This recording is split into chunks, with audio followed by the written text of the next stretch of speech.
છોકરા છોકરીઓ આપણે પરણાવીએ છીએ અને પછી બધા છોકરી એને સાસરે જાય છે, છોકરો પણ એને ત્યાં રહીને બધા કામકાજ બધા સાથે કરે. પણ જ્યારે મા બાપ છે એ છોકરાને ઘરે જ રહેતા હોય, એને પોતાને જ બધું તૈયાર કરેલું હોય, પણ જે બહારથી આવ્યા એમને એમ થાય કે આ તમારા મા બાપ સાથે મને નહીં ભાવે, કેમ શું થયું નથી ભાવ, પણ સ્વાર્થ નથી એની અંદર એટલે મારે નથી ભાવતું. અને છોકરાને કંઈક આપણે જુદા રહેવું હોય તો રહીએ ને રહીશ ને કંઈ જઈશ. એટલે કહેવાનું શું છે કે આવી એક સાબંધ છે કે ભાઈ ત્યાં પરણ્યા છોકરા છોકરી તો એના મા બાપ, છોકરાના મા બાપ છે એ એના મા બાપ એને માનવા જોઈએ, છોકરાએ છોકરીના મા બાપને પોતાના મા બાપ માનવા જોઈએ કે એ બધા બે જણા છે તો આપણે જન્મ્યા છે ને આપણી સગાઈ આપણી રીતે થઈ જાય. ભાઈ એટલે સમજાતું જ નથી ભાઈ એમાં સ્વાર્થ લઈને કરીને તમે એમની સેવા કરો, એમ તમને જેમ એમને ઉછેરીને મોટા કર્યા, તમને ભણાયા ગણાયા, છોકરીઓ ભણાવી ગણાવીને ત્યાં મોકલી, શીખવવાના આપીને મોકલી ભાઈ ત્યાં તેમની બધું આજ્ઞા રુચિ પાડજો, કામકાજ કરજો બધું. પણ ત્યાં ગયા પછી એને સ્વતંત્રતા જોઈએ કે મારી સાથે એ નહીં. પણ નહીં એટલે પણ શું કે આવી એક સ્વાર્થની વૃત્તિ છે કે પોતાને સ્વતંત્રતા ભોગવવી છે જેથી કરીને થાય. પણ મા બાપની સેવા કરવી, એમને આપણે વૃદ્ધપણા થાય કરવું જોઈએ. છોકરાઓને પણ એવું બધું થાય છે કે ગયડા ઘરમાં મૂકવા જાય છે. આપણી સંસ્કૃતિ એવી નથી, મા બાપની સેવા કરવાની વાત કરે વૃદ્ધ થાય તો પણ. અને શ્રવણની કથા આપણે સાંભળીએ છીએ કે એના મા બાપને એને કાવડ કરીને છેલ્લે જાત્રા કરવી તો બધા કરાવી છે, કથા આપણે સાંભળીએ છીએ.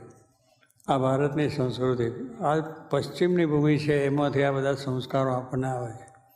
અહીંયા આપણા જ્યારે બધું ઘણી પૂર્વની વાતો સાંભળીએ છીએ ત્યારે બધા બહુ જ પ્રેમથી આખું કુટુંબ સાથે રહે, વડીલ તરીકે બાપની આમન્ય ઠેઠ સુધી રહે, માને પણ બહુ સારી રીતે સાચવે અને મોદે હાજે પણ ખબર રાખે. મા બાપ છે પણ છોકરા સાથેનો પ્રેમ રાખે, છોકરાના વહુ સાથેનો પ્રેમ રાખે, બધું પ્રેમ રાખતા અને બધું બહુ સાંભળ્યું છે આપણે. પણ આ જ્યારે પશ્ચિમના સંસ્કારો ત્યાં જવાનું થયું, આવવાનું જવાનું થયું એટલે આપણે બધું ભૂલવા ગયા.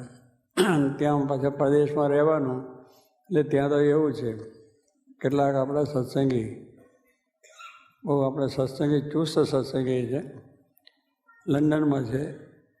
હવે એમને એમના છોકરાની સાથે રહેવાનું થયું, પોતાના એમના પત્ની તો ગુજરી ગયા હતા, એટલે છોકરાની વહુ જ એના પતિને કહે છે કે આ તારા બાપા છે મારી જોડે જો એ નહીં. પણ શું થયું છે, તને એ છોકરાને ઉછેરીને મોટો કર્યો, એની સાથે લગ્ન થયો, હવે એમાંથી શું તમને ખરાબ થઈ ગયું કે ના જોઈએ. પણ કહેવાનું એક સ્વાર્થની વસ્તુ છે કે ભાઈ આપણે તો બધા સાથે રહીને આપણું જીવન જીવવાનું છે.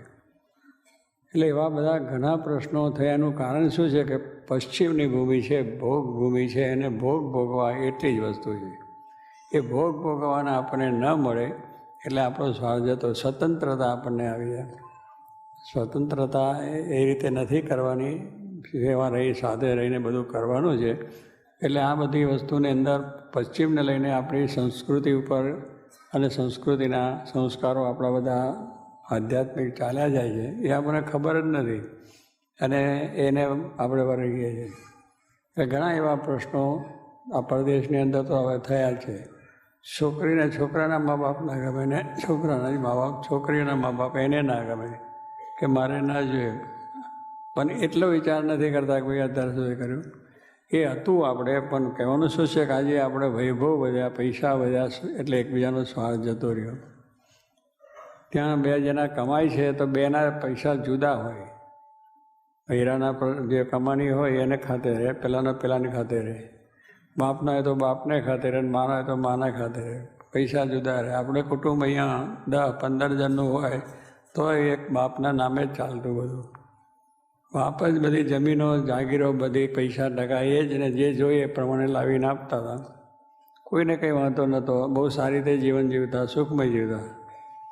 ઘણા ત્યાં સ્વતંત્ર, પૈસાની પોતાના થયા એટલે પતિનું માને નહીં, પતિ એનું માને નહીં, પેલો છોકરો બાપનું ના માને, કોઈનું ના માને, પૈસા પોતાના છે ને એટલે એ રીતે એને જેમ વાપરવા એમ વાપરે.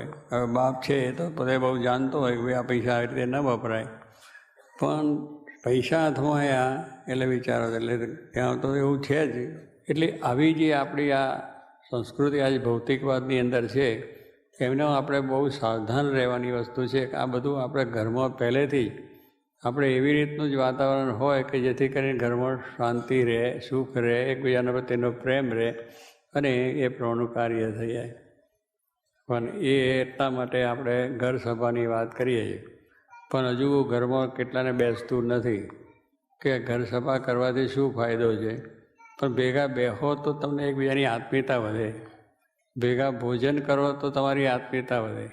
આ તો પેલા બાપ બહાર ગયા હોય ને ક્યારે આવીને જમે, છોકરા બહાર ગઈને ક્યારે આવ્યા છે કંઈ ખબર ના પડે.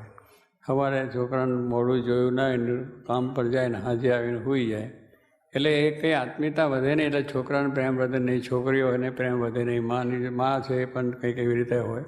એટલે આ કુટુંબ છીનભીન થવાના કારણ છે કે આ આત્મીયતા જો હોય તો થાય. તે આત્મીયતા પહેલાં જે હતી કે આપણા વૃદ્ધોને કે ભાઈ સાંજે બેસીને ભેગા બેસીને વાતો કરતા, કંઈ રામાયણની વાત કરે, મહાભારતની વાત કરે, સત્સંગની વાત કરે, ભજન કીર્તન છે, બીજું ત્રીજું બોલે. તો એટલા માટે એ સંસ્કાર હતા. મંદિર ઘરમાં માની રાખતા હતા અને આપણા ગ્રંથોનું વાંચન કરતા મંદિરે જવાનો રિવાજ હતો. એટલે કહેવાનું શું છે કે આ જે આપણને જરા એ લાગે કે કંઈ નહીં, છોકરો છે ને હવે ના જાય તો સમજીએ, પણ ન જશે એને વધારે બહાર જશે એટલે બગડશે, દારૂડિયો થશે, ચોરી કરશે, કેટલા જાતના ધર્મ કરશે. આ બધા સંસ્કારો ક્યાં રહ્યા પછી?